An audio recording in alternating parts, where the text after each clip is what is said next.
कभी बीच पर खड़े होकर समुंदर को देखा है?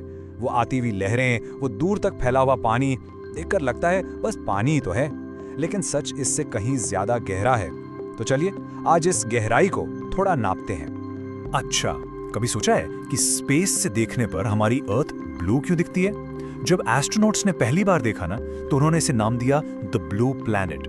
और वो नीला रंग कोई पेंट नहीं है, वो है हमारा लाइफ सपोर्ट सिस्टम, हमारे ओशंस। ये लाइन समझना बहुत जरूरी है। समुंदर सिर्फ पानी का एक बहुत बड़ा कलेक्शन नहीं है, ये अर्थ की हार्ट बीट है। बिल्कुल, वो सांस लेते हैं, टेम्परेचर कंट्रोल करते हैं और इस पूरे प्लेनेट को जिंदा रखते हैं। आज हम समझेंगे कि ये सब कैसे होता है। तो चलिए शुरू करते हैं पहले सेक्शन से, योर इनविजिबल सपोर्ट सिस्टम। ये एक ऐसा सिस्टम है जो हर दिन हर पल हमें सपोर्ट करता है, भले ही हमें इसका एहसास तक ना हो। एक सेकंड के लिए सोचिए, आपकी प्लेट में जो रोटी है वो कहाँ से आई? गेहूं से। गेहूं का होगा खेत में, और खेत को पानी कहाँ से मिला? बारिश से। और वो बारिश वो कहाँ से आई? समंदर से। इंडिया का पूरा मॉनसून सिस्टम इंडियन ओशन से उठने वाली मॉइस्चर पर ही डिपेंड करता है। इसका मतलब इनडायरेक्टली समंदर ही आपकी प्लेट तक खाना पहुंचा रहा है। पता है, ओशंस एक बहुत बड़े एयर कंडीशनर की तरह भी काम करते हैं। जैसे एसी आपके रूम को ठंडा रखता है, वैसे ही ओशंस दिन में सूरज की गर्मी को एब्जॉर्ब कर लेते हैं और रात में धीरे धीरे रिलीज करते हैं। इससे अर्थ का टेम्परेचर स्टेबल रहता है, ना बहुत ज्यादा गर्म ना बहुत ज्यादा ठंडा। और अब ये नंबर देखिए, ये थोड़ा शॉकिंग है। क्लाइमेट चेंज की वजह से जो एक्स्ट्रा हीट पैदा हो रही है ना, उसका 90% हिस्सा इन ओशंस ने चुपचाप अपने अंदर संभाल लिया है। सोच के देखिए, अगर उन्होंने ऐसा ना किया होता तो आज जमीन पर गर्मी इतनी ज्यादा होती कि शायद हमारा जीना मुश्किल हो जाता। ओशंस साइलेंटली हमें बचा रहे हैं। इसके अलावा ओशंस पूरी दुनिया की इकोनॉमी के लिए एक हाईवे की तरह है। करोड़ लोगों को जॉब्स और खाना फिशिंग से मिलता है।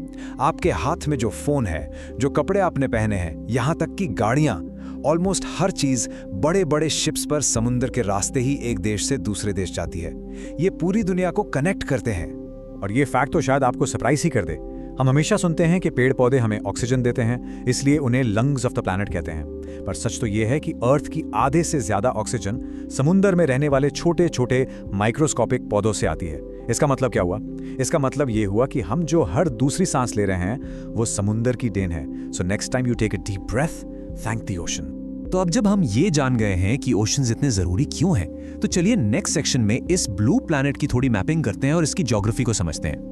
ये स्लाइड हमारे प्लैनेट की असलियत दिखाती है। देखिए, अर्थ का लगभग 71% हिस्सा पानी से ढका हुआ है और सिर्फ 29% जमीन है। तो टेक्निकली हमारा प्लैनेट एक लैंड प्लैनेट से कहीं ज्यादा एक वाटर प्लैनेट है।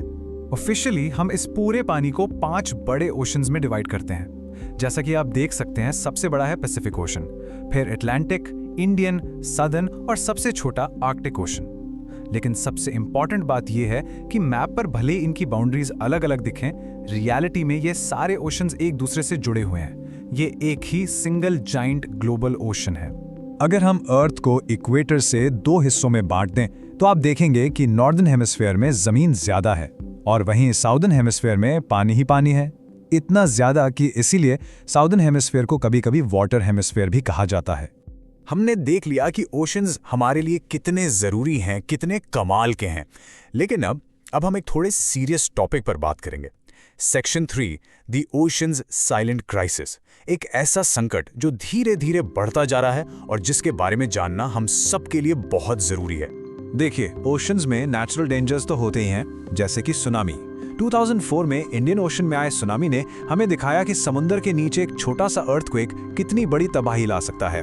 नेचर पावरफुल है, नो डाउट, लेकिन पिछले कुछ सालों से इंसानी एक्टिविटीज से पैदा हुआ खतरा इससे भी बड़ा हो गया है। और ये है वो इंसानी असर। हर साल लाखों टन प्लास्टिक कचरा समंदर में जाता है। जरूरत से ज्यादा फिशिंग की जा रही है, जिसकी वजह से मछलियों की संख्या तेजी से कम हो रही है। और सबसे बड़ा क्लाइमेट चेंज, जिसकी वजह से हमारे समुंदर लगातार गर्म होते जा रहे हैं। इमेजिन कीजिए एक कोरल रीफ। ये समुंदर के अंदर एक शहर जैसा होता है, रंग बिरंगा, लाइफ से भरा हुआ, जहां हजारों तरह के जीव जंतु रहते हैं। एक चलता फिरता बसलिंग अंडर वाटर सिटी। और ये है उस शहर का हाल जब समुंदर का पानी थोड़ा सा भी गर्म हो जाता है। इसे कहते हैं कोरल ब्लीचिंग। पूरा शहर बेरंग, बेजान और खामोश हो जाता है। The city is silenced. सारे जीव जंतु अपना घर खो देते हैं और पूरा इकोसिस्टम तबाह हो जाता है। आज इंडिया की नेशनल डिजास्टर मैनेजमेंट अथॉरिटी जैसी संस्थाएं अर्ली वार्निंग सिस्टम्स पर काम करती हैं। ये सिस्टम्स समुद्र के नीचे लगे सेंसर्स से अर्थक्वेक को फौरन डिटेक्ट करते हैं, सैटेलाइट को सिग्नल भेजते हैं और कोस्टल एरियाज को कुछ ही मिनट में अलर्ट कर देते हैं। हम नेचर को रोक नहीं सकते, लेकिन साइंस की मदद से तैयार जरूर रह सकते हैं और जानें बचा सकते हैं। हम हेल्पलेस नहीं है। इस क्राइसिस के बारे में जानने का मतलब हार मानना नहीं है, बल्कि एक्शन लेना है। तो अब हम सॉल्यूशंस की बात करते हैं। चलिए देखते हैं कि हम कैसे समुद्र के गार्डियन बन सकते हैं। तो आप क्या कर सकते हैं? बहुत सिंपल चीजें हैं जिनका असर बहुत बड़ा है। सिंगल यूज प्लास्टिक जैसे बॉटल्स और स्ट्रॉज को ना कहना शुरू कीजिए।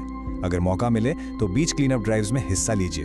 अपने घर पर पानी बचाइए और सबसे इंपॉर्टेंट, अपने दोस्तों और फैमिली से इस बारे में बात कीजिए। उन्हें बताइए, क्योंकि छोटी छोटी एक्शंस मिलकर ही बड़ा बदलाव लाती हैं। अब देखिए, समंदर से हमारा रिश्ता बहुत कॉम्प्लेक्स है। ये सिर्फ दूर से देखने की चीज नहीं है। ये एक ऐसी जगह है जहां हम रहते हैं, एक्सप्लोर करते हैं और अफसोस अपने कामों से इस पर असर भी डालते हैं। और ये कनेक्शन बहुत जरूरी है। इंडिया के 1300 से ज्यादा आइलैंड्स, जैसे अंडमान से लेकर लक्षद्वीप तक, समंदर में ही तो है। यही समंदर साइंटिफिक एक्सप्लोरेशन का गेटवे है। अंटार्कटिका में जो हमारे रिसर्च स्टेशंस हैं, भारती और मैत्री, वहां तक हम सिर्फ समुद्र के रास्ते ही पहुंच सकते हैं। वहां साइंटिस्ट क्लाइमेट चेंज को स्टडी करके हमारे फ्यूचर के लिए जरूरी जानकारी इकट्ठा करते हैं। लेकिन इस कनेक्शन के साथ एक कड़वा सच भी जुड़ा है। हमारा असर हमेशा पॉजिटिव नहीं होता। हर साल लाखों करोड़ों टन प्लास्टिक समंदर में जाता है। ये हमारे रिश्ते का वो टूटा हुआ हिस्सा है जिसे ठीक करने की जिम्मेदारी हम सब की है। इसी जरूरत को हाईलाइट करने के लिए यूनाइटेड नेशंस ने 8 जून को वर्ल्ड ओशंस डे मनाने का फैसला किया। ये एक ग्लोबल रिमाइंडर है कि समुद्र की सेहत और इंसानियत का भविष्य एक दूसरे से कितना गहरा जुड़ा हुआ है। तो सारी बातें आकर इस एक सेंट्रल आइडिया पर रुकती हैं। हमें अपने प्लैनेट के इस ब्लू हार्ट को बचाने पर फोकस करना होगा, क्योंकि ये एक ऐसी जिम्मेदारी है जो हम सबकी है, हम सबकी शेयर्ड रिस्पॉन्सिबिलिटी। चलिए एक बार जल्दी से समराइज करते हैं। समुंदर सिर्फ ज्योग्राफी का एक चैप्टर नहीं है।